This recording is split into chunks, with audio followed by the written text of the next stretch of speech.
It is the early morning of April 9th, 1940. In Drobak Narrows, Colonel Eriksson surveyed Oscarsborg Fortress. As a fleet of unknown origin approached, he bided his time, unsure of their allegiance. If it was the Germans, he should open fire. As he watched the fleet approach at a leisurely pace, he turned to his aide. "Either I will be decorated, or I will be court-martialed. Fire!" It was 4:21 a.m. as he gave the order for the naval guns of his fortress to open fire. The Battle of Drøbak Sound had begun, one of the first battles of Germany's invasion of Norway.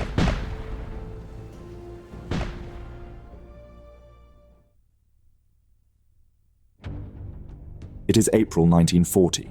Europe was on the brink of war.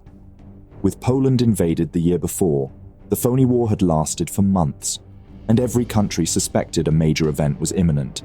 Norway's strategic significance, particularly its coastline and rail link to Swedish iron ore mines, made it a target for both Allied and Axis powers. The British and French sought to occupy Narvik and the iron mines under the guise of aiding Finland during the Winter War, while the Germans feared British intervention. In response, they came up with a plan to invade Denmark and Norway. Operation Weserübung.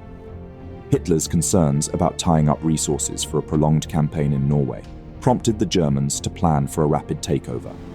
Operation Weserübung aimed for a swift capture of key locations such as Oslo, Bergen, Narvik, and Norwegian leaders such as King Haakon to facilitate a quick surrender before British and French reinforcements could arrive. The operation, involving coordination between the German Army, Navy, and Air Force, was ambitious and required precise timing. Multiple task groups would be dispatched to strategic locations around Norway's coastline. Seaborne and airborne landings were scheduled simultaneously across multiple points along Norway's coast on April 9th. Grand Admiral Erik Raeder, the commander-in-chief of the Kriegsmarine, told Hitler how this plan abandoned every convention in naval warfare, but it was bound to succeed if the element of surprise was maintained. Norway, aiming to remain neutral in both world wars, struggled to fortify its military defenses. With a small navy, lacking modern ships and funds for training, and an army dependent on outdated equipment, Norway was ill-prepared for conflict. Despite the potential for 6 divisions, the army had minimal active-duty battalions, outdated weaponry, and short training periods.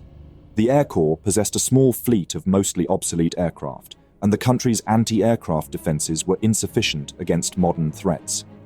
Despite warnings and evidence of impending invasion, Norway failed to mobilize promptly.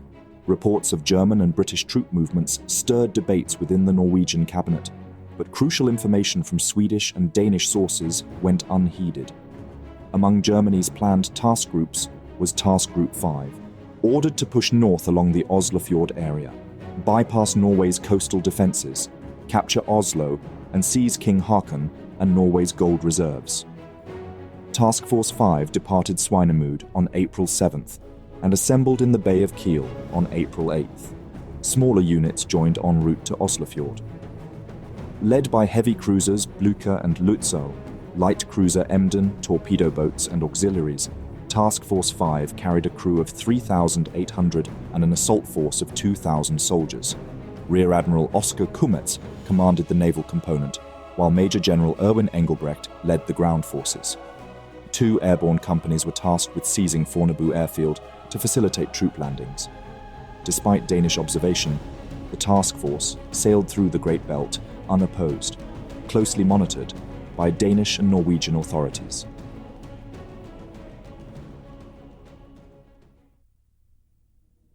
The heavy cruiser Blücher, a flagship of Nazi Germany's Kriegsmarine, was an imposing vessel boasting advanced weaponry and armor.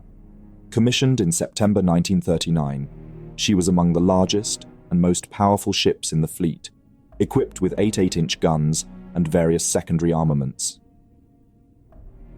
The Oslofjord area, part of Oslofjord Fortress, was guarded by various forts and garrisons, but was understaffed on the morning of April 9th, with only 83 officers and 613 men present out of a potential 1,433. Outer defensive positions included forts on Rauøy and Bolaern Islands, equipped with guns but manned by skeleton crews. Tonsberg and Melsomvik had small garrisons. while the main naval base at Horten housed 9 officers, 125 men, and some air defense weaponry. Drobak's bottleneck featured Fort Oscarsborg with 11-inch guns and other batteries, including Kopas and Husvik batteries on the shore across the water. Task Force 5 rounded Denmark's northern point, maintaining a westward course within sight of land to conceal their destination. They turned northward out of sight of land and accelerated toward Oslofjord. British submarines Triton and Sunfish spotted the convoy, with Triton attempting an unsuccessful attack. Kummetz's force converged as they approached the Fjord entrance, guarded by 2 lines of forts. Navigating the narrow and fortified Oslofjord, Blücher and its accompanying vessels did not face any direct challenge. They benefited from thick fog cover upon entering the fjord, masking their approach. Rear Admiral Kummetz ordered his ships to withhold fire unless instructed otherwise, intending to push through any resistance encountered. At around 11 p.m., the Norwegian patrol boat Pole 3 encountered the wakes of the German Task Force 5 and began to trail them. This led to a confrontation with the German torpedo boat Albatross, resulting in the first Norwegian military casualty of the war, when Captain Leif Welding Olsen refused to surrender his radio transmitter and was fatally injured as the 2 ships collided. Despite Pole 3's distress signals and warning shots, German ships pressed forward. Norwegian coastal batteries attempted to intervene, but their outdated equipment and poor visibility hampered their effectiveness. As Task Force 5 approached the Drobak Narrows and Oscarsborg Fortress around 4:15 a.m. on April 9th, they underestimated the fortress's capabilities, possibly due to incorrect intelligence listing it as a museum. The fortress was equipped with modernized coastal defenses, including 3 powerful Krupp guns. Advancing at a steady pace of 12 knots, the flagship Blücher led the procession, followed closely by the Lützow, Emden, torpedo boat Möwe, and minesweepers R-18 and R-19, maintaining a distance of about 600 meters between them.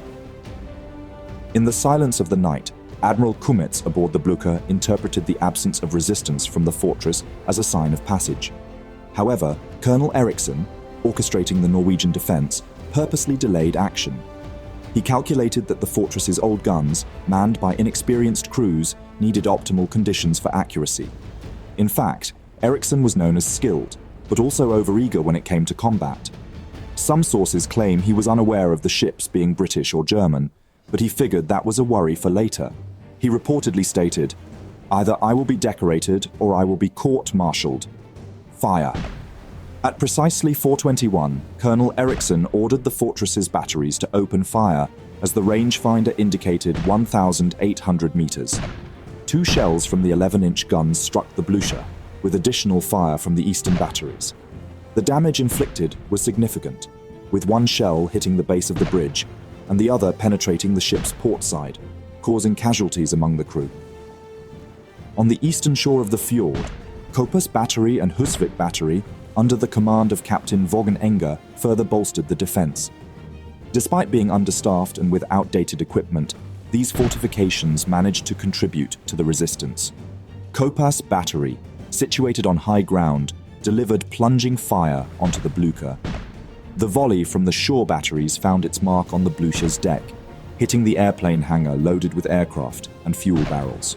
The resulting explosion ignited the gasoline, triggering a catastrophic inferno. A chain reaction ensued, as aerial bombs, ammunition and grenades stowed on deck ignited, adding to the chaos. Meanwhile, the second round from the main battery struck Blücher's rudder controls, further complicating the situation. In a desperate maneuver, the cruiser reversed its engines to avoid grounding near the shore.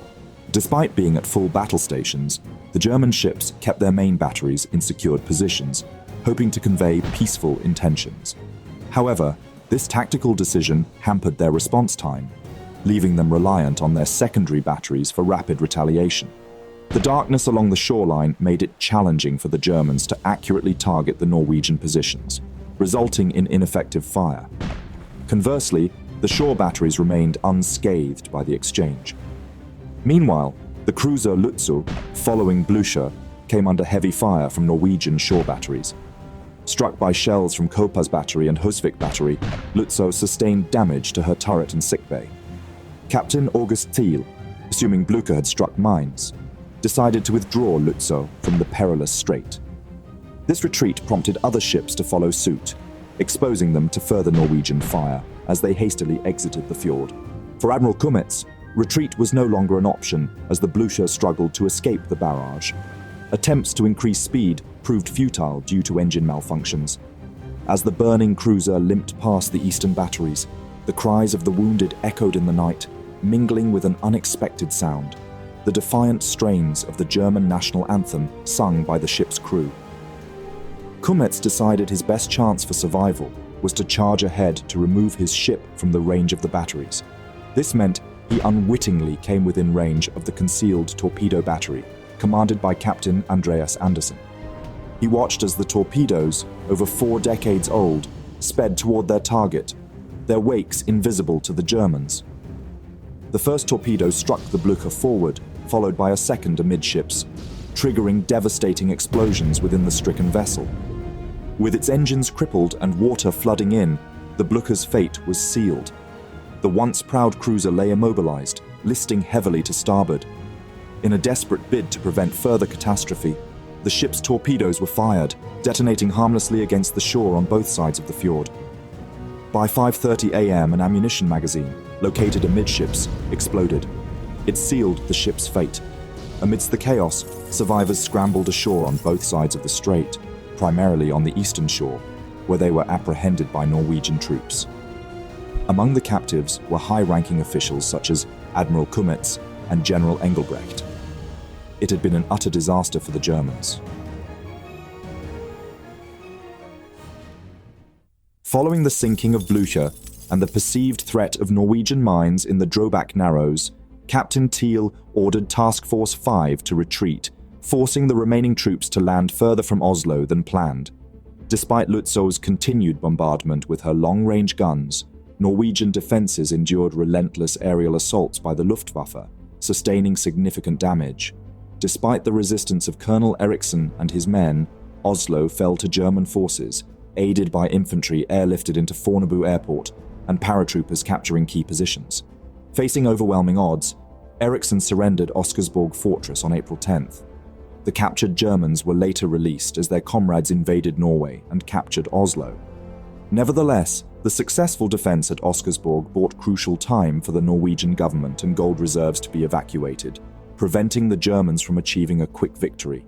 Instead, they faced prolonged resistance from Norwegian and Allied forces, ultimately leading to the evacuation of Allied troops and the surrender of Norwegian forces by June 9th.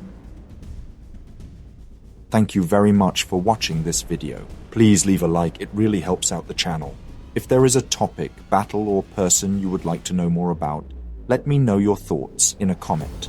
I would also like to thank all my patrons and channel members for their generous support. If you enjoy House of History and you want to support my work, consider joining me on Patreon. For just $1 per month, you will already gain early access to all my videos without any in-video advertisements. Don't forget to subscribe. See you next time.